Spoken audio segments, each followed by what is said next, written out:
ధన్యవాదాలు. ఏమంటే వాల్మీకి స్థితిగతుల్ని ఈ ఎస్టీ జాబితాలో పునరుద్ధరించడానికి ఏమేమి మార్గాలు ఉన్నాయనే ఉద్దేశంతో ఈ ప్రతి ఊర్లోన ఈ వాల్మీకుల్ని బలోపేతం చేసేదానికోసం మన లాయరు భాస్కర్ సార్ గారు ఇక్కడ వచ్చారు. ఈ స్థితిగతుల పైన దీనిపైన ఏమి మాట్లాడాలా, ఏం జనాలు లెక్క చేసుకోవాలనే ఉద్దేశంతోనే ఈ మీటింగ్ పెట్టేదానికి కారణం. ఎందరో వస్తున్నారు, ఏమేమో చెప్పేసి బుల్లకపూర్ మాటలన్నీ చెప్పేసి మన వాల్మీకులకే ఇబ్బంది పెట్టాలని ఈ మండలంలో మనమే ఒకరిపైన ఒకరు దుష్ప్రచారాలు చేసుకునేదానికి కారణమవుతా ఉండే. అది నీ ఉద్దేశంతోనే ఈరోజు భాస్కర్ సార్ వచ్చారు. అందరికీ నమస్కారం. ఈరోజు పెద్ద పంజాని మండలం నాగిరెడ్డిపల్లి పంచాయతీ నడుపల్లి గ్రామానికి ఇచ్చేసిన వాల్మీకి సోదరులందరికీ నా నమస్కారములు. మన లక్ష్యం ఒకటే, ఎస్టీ పునరుద్ధరణ. దాదాపు 69 సంవత్సరాలు 67 సంవత్సరాలుగా ఈ ఉద్యమాలు చేస్తూనే ఉన్నారు. ప్రభుత్వాలు వస్తున్నాయి, పోతూ ఉన్నాయి. గత ప్రభుత్వము అసెంబ్లీకి సిఫార్సు చేసినామని, ప్రస్తుత ప్రభుత్వం సిఫార్సు చేసినామని అసెంబ్లీలో ఆగిపోయి కేంద్రాన్ని సిఫార్సు చేస్తున్నాం, కేంద్రం ఒప్పుకుంటే చేస్తామనే మాటలే జరుగుతున్నాయి. కానీ ఇంతవరకు మనకు వాల్మీకులు కానీ న్యాయం అనేది జరగల. కాబట్టి మనం వాల్మీకులంతా ఐకమత్యంగా ఉంటేనే మనం ఏదైనా సాధిస్తాము. భావితరాల బిడ్డలకు భవిష్యత్తు ఉండాలంటే ఎస్టీ పునరుద్ధరణ చేయాలి. మన స్టేట్లోనే 5 జిల్లాలో ఎస్టీ జాబితా ఉండడము, 8 జిల్లాలో బీసీలుగా ఉండడము దౌర్భాగ్యము. ప్రతి పార్టీను చేస్తామంటున్నారు కానీ వాల్మీకులు అందరూ అణుగుతొక్కుతున్నారు. ఎందుకంటే మనలో లోపమే.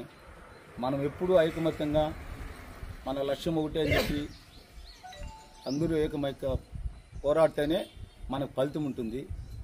దీని విషయమై స్టేట్ పెద్దలు కావచ్చు, నియోజకవర్గాలు, జిల్లా నాయకులు కావచ్చు, మండల నాయకులు కావచ్చు, అందరూ కలిసికట్టుగా వాల్మీకి జాతి కోసం, వాల్మీకుల కోసం ఐక్యంగా పోరాడి మన ఎస్టీ పునరుద్ధరణ సాధించే వరకు నిరంతరం పోరాటాలు చేస్తూనే ఉండాలని కోరుకుంటూ, అదేవిధంగా ఢిల్లీ వరకు కానీ అమరావతి వరకు కానీ పోయి ఎన్నో సందర్భాల్లో మన వాల్మీకుల కోసం పాటుపడి మన విషయాలను వాళ్ళకి వివరించి వచ్చిన పెద్దలు కూడా ఇక్కడే ఉన్నారు.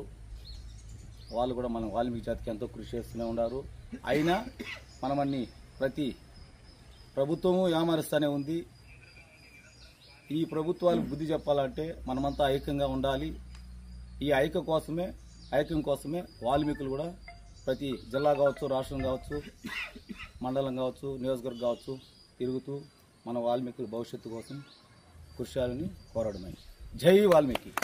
సమావేశమై వాల్మీకి మహర్షి విగ్రహానికి పూజలు చేసిన అనంతరం సమావేశమైనటువంటి వాల్మీకి బంధుమిత్రులందరికీ నమస్కారాలు తెలియజేస్తున్నాను.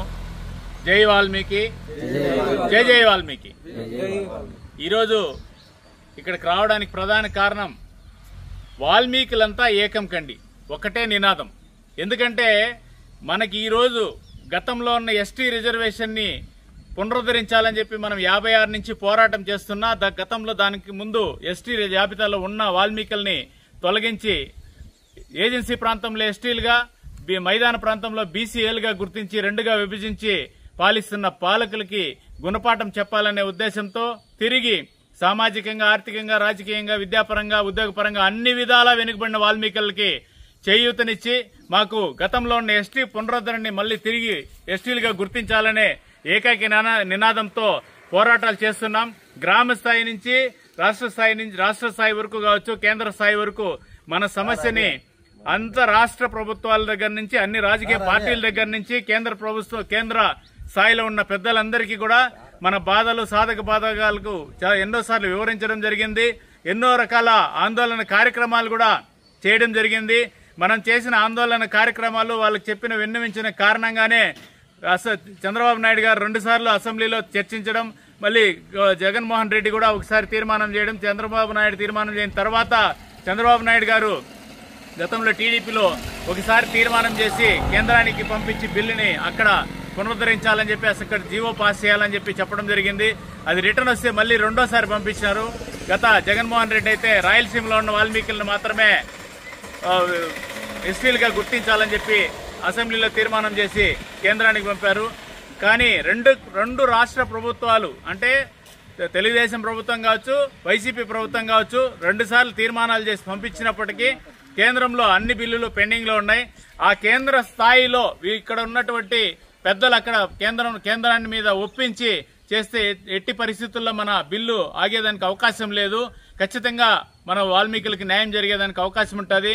ప్రధానంగా నేను దాదాపు 1980 అంటే 88, 90, 88, 89 నుంచి మన వాల్మీకి సంఘాల్లో పనిచేస్తూ వాల్మీకి సంఘాల సందర్భంలో మన ఆంధ్ర కావచ్చు, తెలంగాణ కావచ్చు, కర్ణాటక కావచ్చు, తమిళనాడు కావచ్చు ఎన్నో సందర్భాల్లో సమావేశాలకు అటెండ్ అయ్యి కేంద్ర స్థాయిలో పెద్దల దృష్టికి మన సమస్యను తీసుకెళ్లడం జరిగింది. అయినప్పటికీ అక్కడ వాళ్ళు ఎందుకు పెండింగ్ పెట్టినారంటే మన రాష్ట్రం నుంచి దాన్ని ఖచ్చితంగా గట్టిగా పోరాడడం లేదు, దాని మీద ప్రెజర్ తేవడం లేదు అనే ఉద్దేశంతో వాళ్ళు ఉండడం అక్కడ పెండింగ్ పెట్టడం జరిగింది. ఎందుకంటే మనం ఒక బిల్లు పాస్ చేసి వెళ్లడము మనకి అగేనిస్ట్ గా ఉండేవాళ్ళు ఇప్పుడైతే ఎవరైతే ఎస్టీ రిజర్వేషన్ వర్తించి వాళ్ళైతే అనుభవిస్తున్నారో మన ఫలాలను కూడా వాళ్ళు అనుభవిస్తున్నారో ఆ ఫలాలు అనుభవిస్తున్న వారు జనాభా ప్రాతిపదికన వాల్మీకి బోయల్ని గానీ ఎస్టీలు గుర్తిస్తే మనకి రిజర్వేషన్ వాళ్ళకున్న తక్కువ జనాభాని రిజర్వేషన్ ఫలాలు అందేదానికి అవకాశం తక్కువ ఉంటుందనే ఏకైక కారణంతో మనం ప్రతిసారి కేంద్రానికి వెళ్లడం, కేంద్రం మీద ఒత్తిడి తెచ్చినప్పుడంతా వీళ్ళు పోయి కన్సర్న్ ఎస్టీ కమిషన్ దగ్గర పెండింగ్ పెట్టడం, కేంద్ర ప్రభుత్వ పెద్దలతో మాట్లాడి దాన్ని పెండింగ్ పెట్టిస్తున్నారు. దానికి ప్రధాన కారణం ఏమిటంటే మన రాష్ట్రంలో వాల్మీకులందరూ ఏకతాటి మీద లేదని ఏకైక కారణంతో వాళ్ళు పాలకులు ఆ విధంగా చేస్తున్నారు. మనమంతా ఒకటే, వాల్మీకులంతా ఒకటే, వాల్మీకులందరూ ఏకతాటి మీద ఉన్నామని చెప్పేసి ఏకైక నినాదం మా ఎస్టీ రిజర్వేషన్ అని చెప్పి ఏ రోజైతే వాల్మీకులందరూ ఏకతాటి మీద వస్తారో గ్రూపులుగా వేరే వివిధ సంఘాలు కావచ్చు, గ్రూపులు కావచ్చు అన్ని పక్కన పెట్టి మన రిజర్వేషన్ సాధనకు అందరూ ఏకతాటిపై వచ్చి ఖచ్చితంగా ప్రభుత్వాల మీద ఇక్కడ కూటమి ప్రభుత్వం, కేంద్రంలో కూటమి ప్రభుత్వం ఉంది కాబట్టి ఆ 2 ప్రభుత్వాల మీద మనం కానీ ఒత్తిడి తెస్తే ఖచ్చితంగా మన వాల్మీకులకు రిజర్వేషన్ ఫలాలు అందేదానికి అవకాశం ఉంటుంది. కేంద్రంలో ఒత్తిడి మీద తెచ్చేదానికి కర్ణాటకలో మనకందరూ తెలుసు, మన బంధువులందరూ ఎస్టీలో ఉన్నారు. వాళ్ళు కేవలం ఎస్టీ రిజర్వేషన్ 1991లో వాళ్ళు ఒక ఆర్డినెన్స్ ద్వారా తెచ్చుకున్నారు. అదేవిధంగా ఎందుకు కారణం అంటే వాళ్ళందరూ కర్ణాటకలో కర్ణాటక రాష్ట్రం అందరూ వాల్మీకులందరూ మేము ఒకే తాటి మీద ఉన్నామని నిరూపించిన కారణంగా కేవలం ఆర్డినెన్స్ ద్వారా వాళ్ళు ఎస్టీ రిజర్వేషన్ తెచ్చుకొని 3% తెచ్చుకున్నారు. ఇప్పుడు ఆ 3% 7%కి పెంచాలని చెప్పేసి ఎస్టీలుగా మన బంధువులు కర్ణాటకలో ఉన్న బంధువులు పోరాడుతున్నారు. ఆ 7% రిజర్వేషన్ అయితే ఇంకా మంచిదిగా ఎక్కువ ఫలాలు అందేదానికి అవకాశం ఉంటుంది. కాబట్టి ఇక్కడ ఏమంటే వాల్మీకులంతా ఏకతాటి మీద ఉంటే వాల్మీకులంతా ఒకటే అనే భావంతో కానీ ఖచ్చితంగా పాలకులు కానీ తెలిస్తే ఖచ్చితంగా మనకు న్యాయం జరిగేదానికి అవకాశం ఉంటుంది. కాబట్టి జనరల్ గా పల్లెల్లో గానీ కుటుంబంలో గానీ అన్నదమ్ముల మధ్య ఏ విధంగా చిచ్చు పెట్టి వాళ్ళు లబ్ధి పొందుతారో అదేవిధంగా మనలో కూడా గ్రూపులుగా విభజించి మీరు మాకు కూడా రండి నేను మీకు న్యాయం చేస్తాం, మాకు కూడా రండి మేము న్యాయం చేస్తామని వాళ్ళ పెద్దలు అంటే రాజకీయ లబ్ధి కోసము మనల్ని విడదీసి పాలిస్తున్నారు. కాబట్టి వాళ్ళందరికీ బుద్ధి తేవాలంటే ఖచ్చితంగా మనమంతా ఏకతాటి మీద ఉండి వాల్మీకులంతా ఒకటేనే భావన వాళ్ళు కానీ తీసుకొస్తే ఖచ్చితంగా వాల్మీకులు లేకపోతే మనం లేము, మనం రోడ్ల మీద తిరగలేమనే కొంతమంది ఏదైతే భావన ఉంటుందో అది వాళ్ళకి గుర్తించాలని చెప్పేసి వాల్మీకులంతా ఏకతాటి మీద నిలబడాలని ఒకే వాల్మీకులంతా ఒకటేనే భావంతో అందరి దృష్టిలో తీసుకురావాలని చెప్పేసి కోరుతూ ఈ అవకాశం 7వ తేదీకి ప్రమోషన్ 7వ తేదీకి ఐక్య వేదిక ఈ నెల 7వ తారీఖు రేపు నెల 7వ తారీఖున పొంగునూరు బిఎంఎస్ క్లబ్ లో రిటైర్డ్ డిఎస్పీ సుకుమార్ బాబు ఆధ్వర్యంలో అన్ని సంఘాలు ఒక తాటి మీదకి తీసుకురావాలనే ఉద్దేశంతో ఆయన కంకణం కట్టుకుని అందరూ 7వ తారీఖు ముఖ్యమైన ఏదైతే వివిధ సంఘాలు ఉన్నాయో ఎక్కువగా ఉండేది మదనపల్లి నుంచినే ఎక్కువ సంఘాలు ఉన్నాయి జిల్లాలో, ఎక్కడ వేరే సపరేట్ సంఘాలు లేదు. మదనపల్లిలో ఉన్న సంఘాలన్నీ కూడా ఏకతాటి మీదగానే వస్తే ఐక్యవేదిక ఏర్పాటు చేసి మనమంతా కలిసి పోరాడితే ప్రభుత్వాలకు కూడా గుర్తింపు వస్తుందని 7వ తారీఖు పొంగునూరు బిఎంఎస్ క్లబ్ లో సార్ ఏర్పాటు చేయడం జరిగింది. దాన్ని కూడా మనం అందరూ వెళ్లి దాన్ని సక్సెస్ చేయడానికి కృషి చేయాలని చెప్పేసి కోరుతూ ఈ అవకాశం ఇచ్చిన పెద్దలందరికీ వాల్మీకి బంధువులందరికీ ధన్యవాదాలు తెలియజేస్తూ జై వాల్మీకి, జై జై వాల్మీకి. వాల్మీకి సోదరులు పెద్దలు చిన్నలకి అందరికీ నా నమస్కారాలు. ఈరోజు ఇట్లా కార్యక్రమాలు ప్రతి వారము ఒక 2 ఊర్లోనో 3 ఊర్లోనో మనం కూడా తిరిగి ఏదో మన శాతనైంది సహాయం చైతన్యం కొంచెం చేయాలా అనే ఉద్దేశంతో నేను ఈ మధ్యన ఈ వారం నుంచి మన డాక్టర్ సార్ కానీ మన లాయర్ సార్ కానీ అన్నకి చలపతికి వీళ్ళందరినీ అట్లా పోయి ఏదో చేద్దాంపా మనం గమ్మున ఉంటే కాదు కదా అని కొంచెం ఇదంటే అందరూ ఊరికి 10-50 మంది వరకు వచ్చి ఒక సమావేశం పెట్టినాం.